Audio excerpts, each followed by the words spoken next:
right now and press the bell icon. Never miss an update. स्वागत है आपके अपने YouTube चैनल स्टडी प्लस में। और आज हम बात करने वाले हैं यहाँ पर सल्तनत कालीन संस्कृति प्रशासन के बारे में, ठीक है। और लास्ट वीडियो में हमने पढ़ा था लोधी वंश के बारे में सल्तनत काल में। तो सल्तनत कालीन यह लास्ट वीडियो है मध्यकालीन भारत की। इसके बाद जो सल्तनत काल है उसके बाद जो आएगा आपका आगे कुछ प्रांतीय शासन के बारे में हम पढ़ेंगे, जैसे विजयनगर साम्राज्य, बहमनी साम्राज्य और कुछ और जो इम्पोर्टेंट होंगे मैं आपको बताऊँगा उसके बारे में। इसके बाद हम बाबर को पढ़ेंगे, यानी कि मुग़ल वंश से स्टार्ट करेंगे और मुग़ल वंश की समाप्ति के साथ ही मध्यकालीन भारत समाप्त हो जाएगा। उसके बाद हमारा आधुनिक भारत शुरू होगा, ठीक है। तो चलिए शुरू करते हैं इस वीडियो को, ठीक है। तो यहाँ पर सल्तनत कालीन जो प्रशासन और संस्कृति का जो टॉपिक मैं लेके आया हूँ, ये यहाँ पर मैंने क्या किया है कि बहुत ही शॉर्ट में इसको बनाया हुआ है, ठीक है। और आप देख सकते हो, इसको मैं थोड़ा सा जूम आउट करता हूँ तो ये आप देख सकते हो ना, आपको बहुत आसानी से आपको समझाने के लिए इसको ऐसा बनाया हुआ है, ठीक है। तो जो बहुत इम्पोर्टेंट हैं, ठीक है, उन्हीं को मैंने यहाँ पर डिस्कस किया है। जो फालतू चीज़ें उसको छोड़ दी है, ठीक है। हमें यहाँ पर एग्जाम से लिहाज से पढ़ना है, ठीक है, मेंस लिखने के लिए अभी नहीं पढ़ना है, ठीक है ना।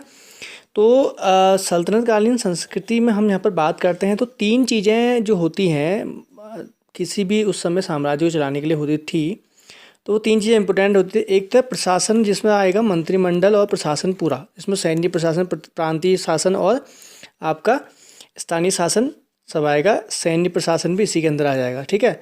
तो मैंने उस हिसाब से बना रखा है। तीन चीज़ों में पहली चीज़ होती थी, देखो प्रशासन जैसे मंत्रिपरिषद इंपॉर्टेंट है ना।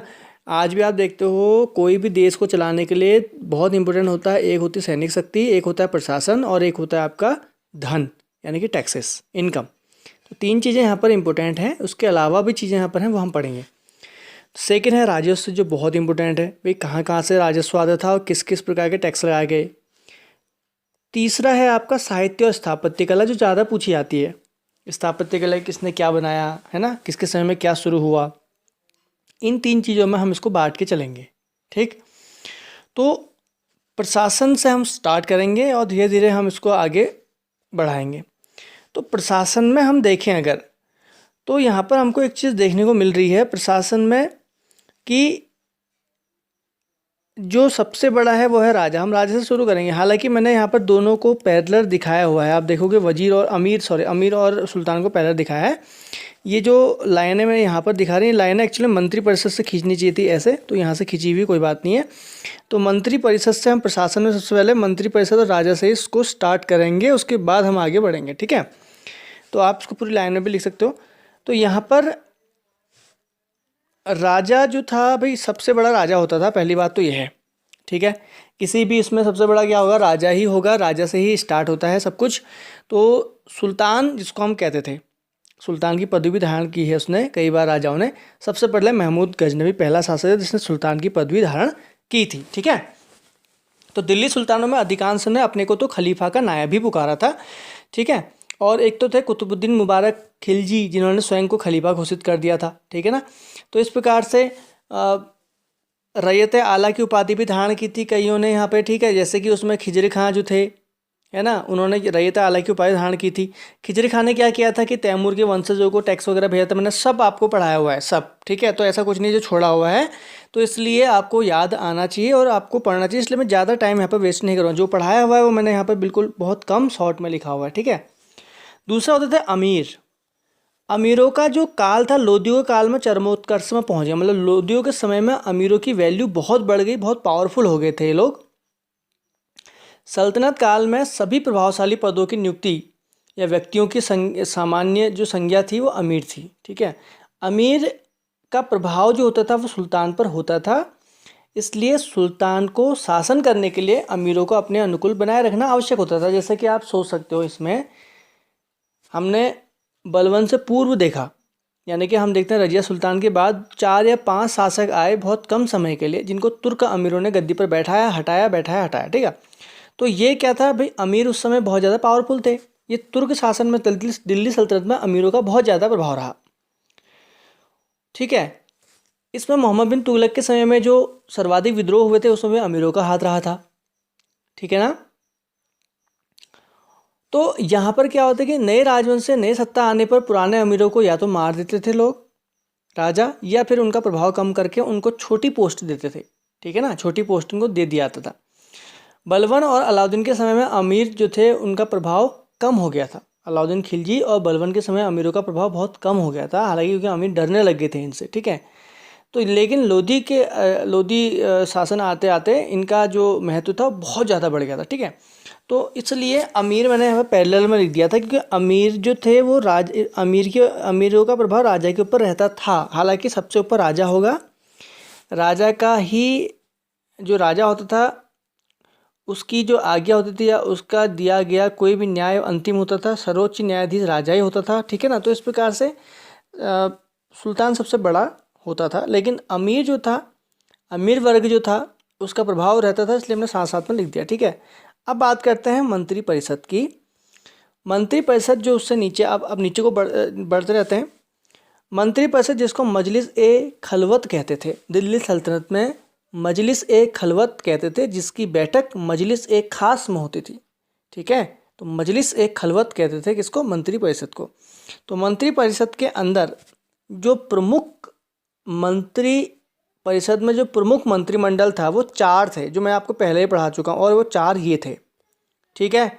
वो 4 क्या थे, एक था आपका वजीर यानी कि प्रधानमंत्री, ठीक है, वजीर।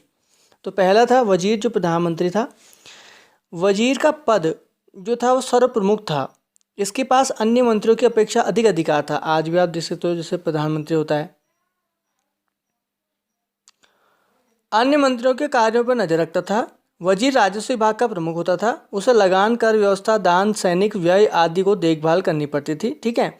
इसके अलावा जो सुल्तान की अनुपस्थिति में वह शासन का प्रबंध भी संभालता था। दीवाने विजारत, दीवाने आप कहते हैं कोई अमीर को ही हो गया, जितने भी थे सब इस प्रकार के जितने भी विभाग थे उन सभी के ऊपर यह नियंत्रण रखता था, ठीक है। तो लेकिन तुगलक काल में वजीरों का मतलब वजीरों की जो वैल्यू थी वो बढ़ गई थी। विजारत का काल कहते हैं, तुगलक काल को क्या कहते हैं, विजारत का काल। ऐसा इसलिए कहा जाता है कि उस समय वजीर बहुत ज़्यादा बढ़ गए थे, बहुत वजीर हो गए थे उस समय, ठीक है, और जो संयोगों के समय में घटने लगी थी। तो इसके बाद दीवाने इंशा। इंशा जो होता था वो होता था आपका शाही पत्राचार वाला, मैंने पढ़ा चुका हूँ ऐसा आपको, शाही पत्राचार का था, ठीक है। सॉरी, इससे पहले दीवाने आरिज है। दीवाने आरिज जो था सैन्य विभाग था। सैन्य विभाग जो था जो सैनिकों का हुलिया रखना, सैनिकों को क्या कहते हैं भर्ती करना, उनके घोड़ों का हुलिया रखना, ठीक है, घोड़े दागने की प्रथा जो भी था वो सब आपका दीवाने आरिज था। तो दीवाने अर्ज जो था उसकी स्थापना बलबन ने की थी। इंशा जो था वो था आपका दीवाने इंशा जो था वो था आपका शाही पत्राचार और का कार्यभार संभालता था, राजकीय अभिलेखी कार्यालय का कार्य देखता था। दीवाने रसालत जो होता था यह विदेश विभाग था, इसमें मैंने आपको बता चुका हूँ पहले भी। तो ये चीज़ें सब 4 चीज़ें इंपॉर्टेंट है, आज भी यही 4 चीज़ें बहुत इंपॉर्टेंट होती है हमारे देश को चलाने के लिए, ठीक है। इसके अतिरिक्त जो है वो मैं आपको एक बार और बता देता हूँ। नायब मुमलकित का पद आपको इल्तुतमिश के बेटे बहराम शाह के समय में बनाया गया था, ये आपको पता है, बहराम शाह के समय में नायब मुमलकित पद बनाया गया था, ठीक है। तो इस प्रकार से नायब मुमलकित पद हो गया। इसके अलावा आपका सदर सुदूर है, ये धर्म विभाग का अधिकारी था, धार्मिक मंत्रालय का अधिकारी। दीवाने बरीद गुप्तचर। दीवाने मुस्तखराज, दीवाने मुस्तखराज की स्थापना अलाउद्दीन खिलजी ने की थी और इसका काम था अतिरिक्त मात्रा में वसूल किए गए धन का हिसाब किताब रखना, ठीक है। इसके अतिरिक्त जो था वो है आपका मुत्सरिफ। मुत्सरिफ जो था कारखानों का प्रमुख हुआ करता था, उस समय जो कारखाने चलते थे उनका प्रमुख हुआ करता था, अलाउद्दीन खिलजी के समय में था, ठीक है, ठीक है, उस समय फिरोज शाह तुगलक के समय में भी था। वकील सुल्तान था, नसरुद्दीन महमूद ने इसको बनाया था वकील सुल्तान, ठीक है। तो वकील सुल्तान नाम का जो आपका विभाग था वो भी यहाँ पर था, ठीक है। तो इस प्रकार से है ना, तो नसरुद्दीन मोहम्मद जो था अंतिम जो शासक है तुगलक वंश का, उसने इसको बनाया था। इसका काम था आपका क्या कहते हैं सैनिक व्यवस्था का देखभाल करना। मुस्तौफ़ी ए मुमालिक ये महालेखा परीक्षक था, जो आजकल जो होते हैं ना कैग टाइप के, तो इनका काम ये होता था, ठीक है। तो इस प्रकार के कुछ मंत्रिमंडल यहाँ पर उस समय भी हुआ करते थे, जो आपके इंपॉर्टेंट है, मैंने आपको सब बता दिए हैं। आप इनको नोट कर सकते हो किस किस प्रकार से थे, ठीक है। तो मंत्री परिषद होती है, इसमें वैसे तो बहुत हैं, अमीर कोही, मुस्तक राज, अमीर नज़र, वकील दर, हाजिब शिकार, अमीर शिकार, अमीर मजलिस, अमीर आखूर, मैंने पहले बता रखा अमीर आखूर, अश्वशाला का प्रमुख। तो इस प्रकार के जो थे दीवान इश्तियाक, पेंशन विवाद, दीवान बंदंगा, ठीक है, दीवान खैरात, ये सब मैं आपको पहले पढ़ा चुका हूँ, इसलिए मैंने वो लिखे नहीं है यहाँ पे। आपको मैं दिल्ली सल्तनत में राजाओं के समय वो चीज़ पढ़ा चुका हूँ, ठीक है। तो चलिए, तो इसलिए मैंने उस पर समय ज़्यादा नष्ट ना हो इसलिए मैंने उनको छोड़ दिया है। तो यहाँ पर कुछ चीज़ें मैं आपको समझाने के लिए कि मंत्रिपरिषद होती थी और इस प्रकार से मंत्रिमंडल को बांटा गया था। अब बात करते हैं प्रशासन में। प्रशासन बहुत इंपॉर्टेंट है भाई। इसमें भी जो केंद्रीय प्रशासन होता है, स्थानीय प्रशासन होता है। तो यहाँ पर होता था एक प्रांतीय प्रशासन और एक होता था स्थानीय प्रशासन, ठीक है। बात करते हैं प्रांतीय प्रशासन की। प्रांतीय प्रशासन को इक्ताओं में डिवाइड किया था, मतलब इन्हीं को इक्ता कहते थे। जो प्रांतीय प्रशासन था इसको बोलते थे इक्ता व्यवस्था। जो दिल्ली सल्तनत की सबसे प्रमुख विशेषता थी, इक्ता व्यवस्था प्रारंभ की थी इल्तुतमिश ने, है ना। इसका प्रारंभ किसने किया था? इल्तुतमिश ने किया था, आपको पता है। तो इक्ता जो था वो जैसे ना दिल्ली सल्तनत अनेक प्रांतीय शासन में प्रांतों को बांटा गया था इक्ता में, प्रांतों को छोटे छोटे इक्ताओं में बांट दिया, ठीक है। तो उसके बाद इसका प्रशासक जो होता था नायब वली या मुक्ति होता था, ठीक है। नायब वली या मुक्ति प्रांतों का अधिकारी होता था उस समय। उसके बाद जो था नायब का काम ये होता था कि वो सब देख के अधिकारियों की प्रांत अधिकारी नियुक्ति, स्थानांतरण आदि वो सब वली वगैरह करते थे, ठीक है। वली या मुक्ता का पद वंशानुगत नहीं था, ठीक है, यानी कि उनके मरने के बाद कोई और ही बन सकता था। तो इस प्रकार से ये प्रांतीय प्रशासन देखते थे, ठीक है। स्थानीय प्रशासन में क्या था कि अब यही जो इक्ता है, यानी कि जो बड़े बड़े इक्ता हैं, इनको तोड़ा गया था सिकों में। सिक मतलब जिले, जिले में तोड़ा गया था उस समय, ठीक है। प्रांत सिक में थे, सिक विभाजित थे परगना में, परगना विभाग थे गांव में। सबसे छोटी इकाई गांव, ठीक है, सबसे छोटी इकाई क्या थी? गांव। तो परगना का जो अधिकारी था वो आमिल कहलाता था, ठीक है।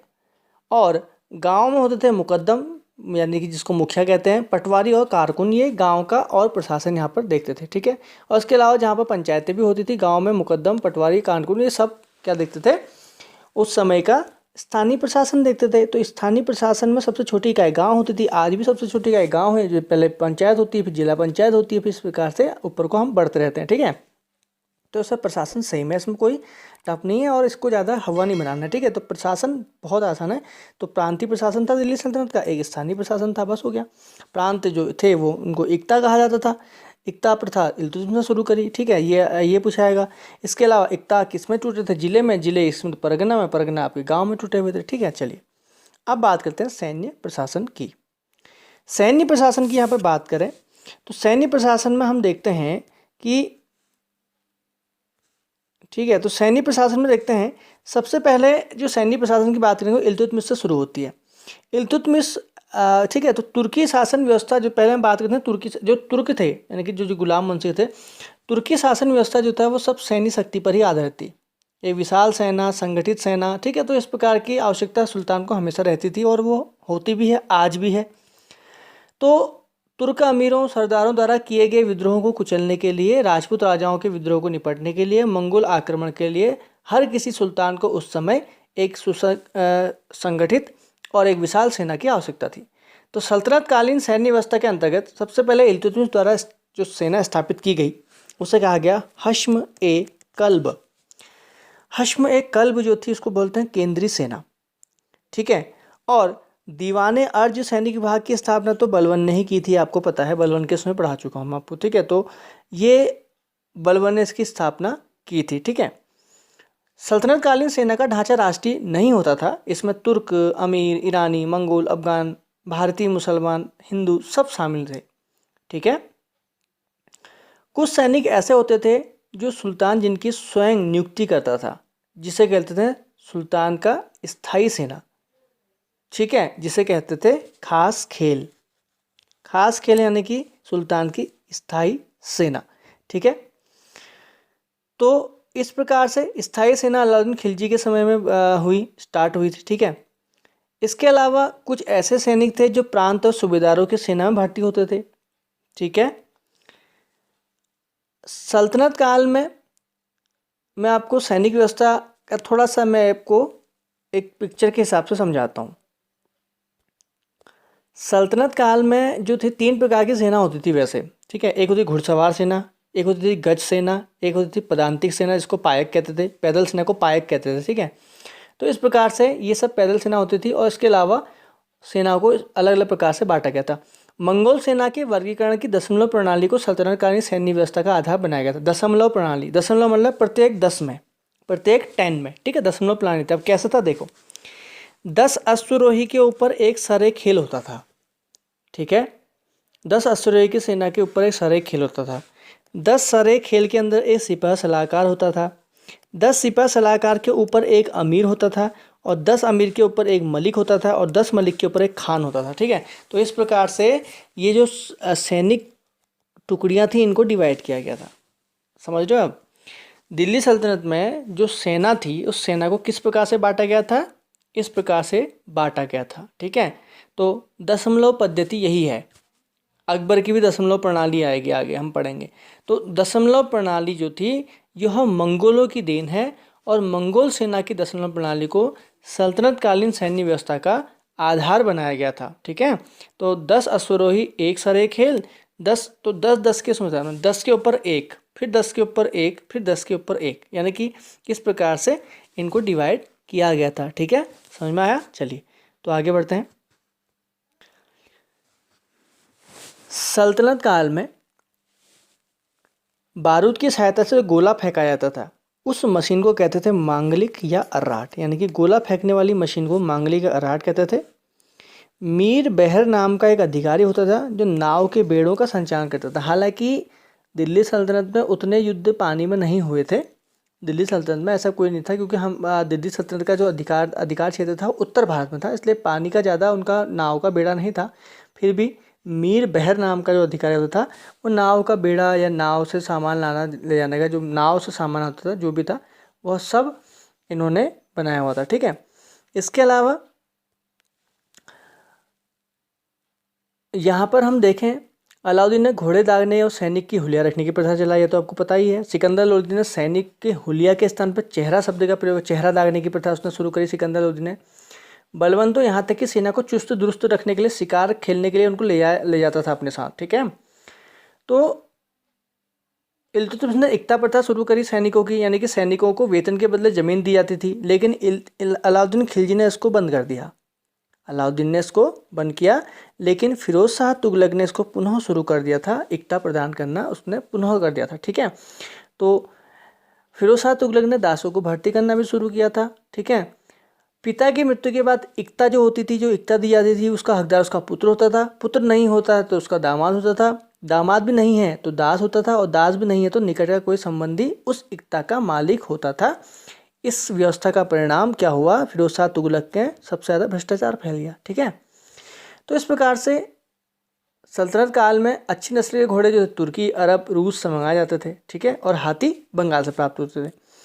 न्याय व्यवस्था की बात करें तो न्याय व्यवस्था का अधिकारी काजी उल कुजात होता था, काजी भी कह सकते हैं नॉर्मल, अगर क्वेश्चन आया काजी क्या होता था, काजी न्यायाधीश होता था, काजी उल कुजात कहते थे उसको, जो कुरान, हदीस व शरीयत के द्वारा न्याय करता था।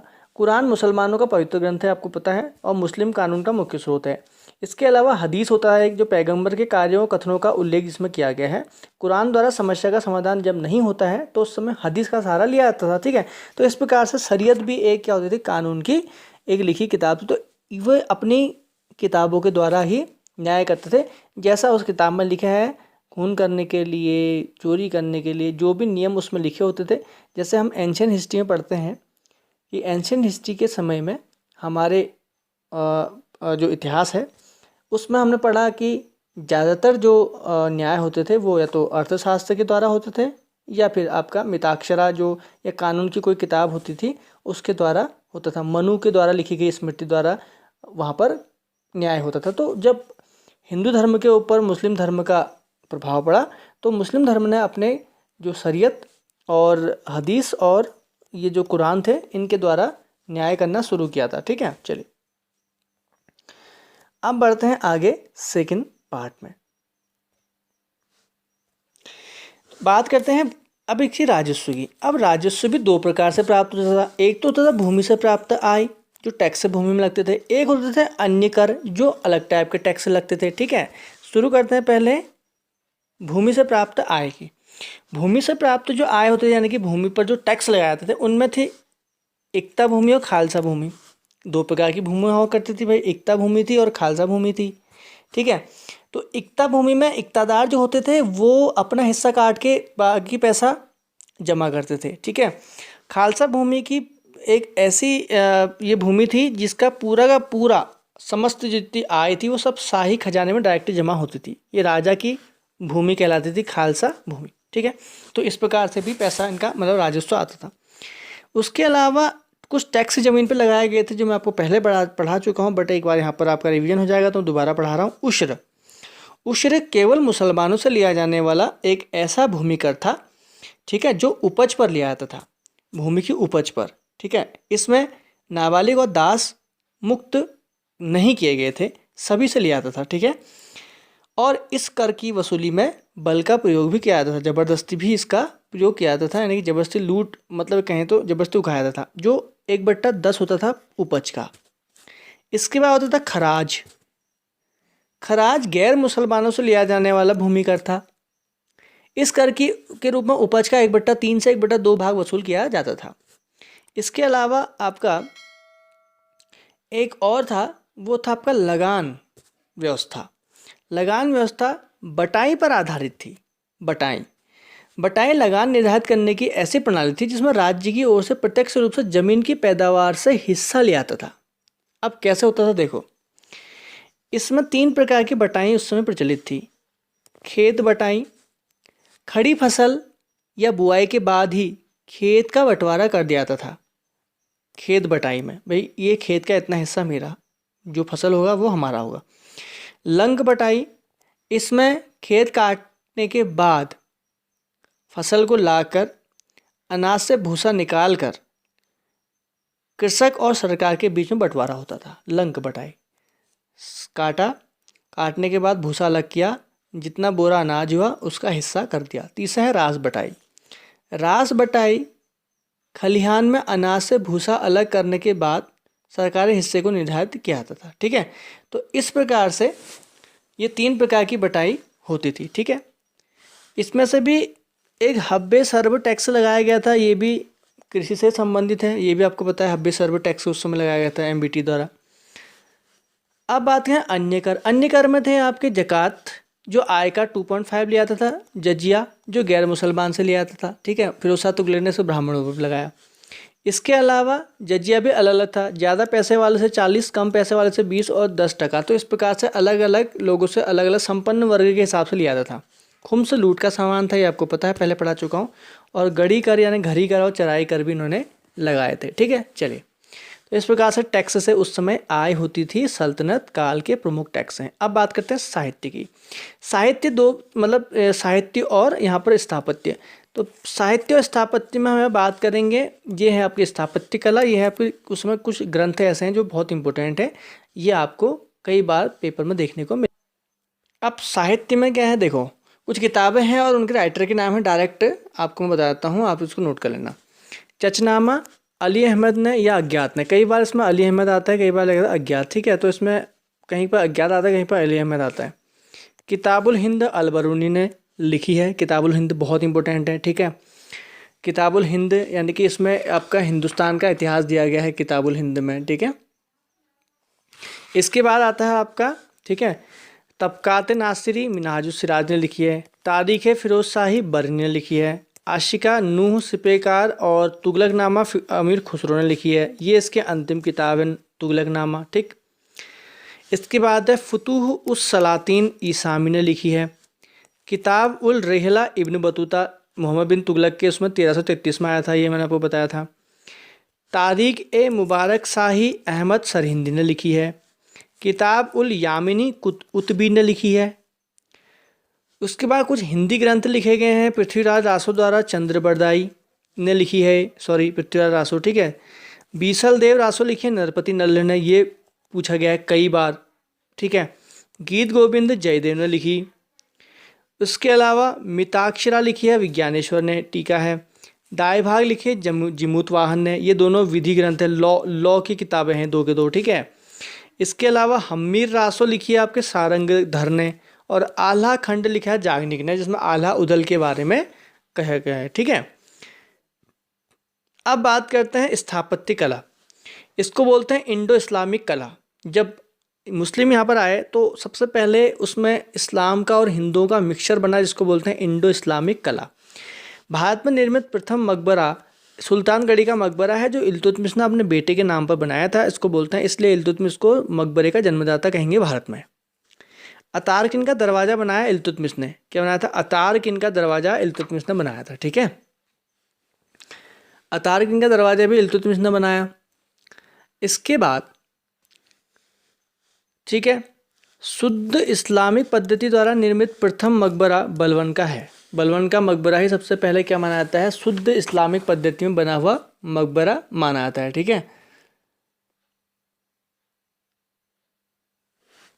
अब आता है अलाई दरवाज़ा, जो 1311 में अलाउद्दीन खिलजी ने बनाया था, ठीक है। अलाई दरवाज़ा क्या बनाया था यहाँ पर? इसमें सबसे पहले वैज्ञानिक पद्धति द्वारा इसको बनाया गया था, ठीक। इसके बाद आता है गयासुद्दीन तुगलक का मकबरा, जो पंचभुजीय मकबरा है, पंचभुजाकार इसको बोलते हैं, गयासुद्दीन तुगलक का मकबरा है, ठीक। तीसरा है, इसके बाद है सिकंदर लोदी के मकबरे में सर्वप्रथम 2 गुंबदों का इस्तेमाल हुआ। समझ से दोहरे गुंबद का इस्तेमाल सिकंदर लोदी के मकबरे में सबसे पहला हुआ, इसलिए लोदी काल को मकबरों का काल भी कहते हैं, ठीक है। मकबरों का काल कहते हैं लोदी काल को, ठीक। एक नई पद्धति आई, हजार स्तंभ महल, इसको हजार सैतून कहते हैं, इसका निर्माण अलाउद्दीन खिलजी ने किया, ठीक है। खाने जहां तेलंगानी का और खिड़की मस्जिद, इसका निर्माण फिरोज शाह तुगलक ने किया था। खाने जहां तेलंगानी का मकबरा, ये मकबरा है, और खिड़की मस्जिद जो है, ये इसकी स्थापना भी फिरोज शाह तुगलक ने की। इसके बाद आदिलाबाद नाम का नगर में एक किला बनाया, और जहांपनाह नगर की स्थापना मोहम्मद बिन तुगलक ने की। जहांपनाह नगर की स्थापना और आदिलाबाद का किला किसने बनाया था? मोहम्मद बिन तुगलक ने बनाया था। तो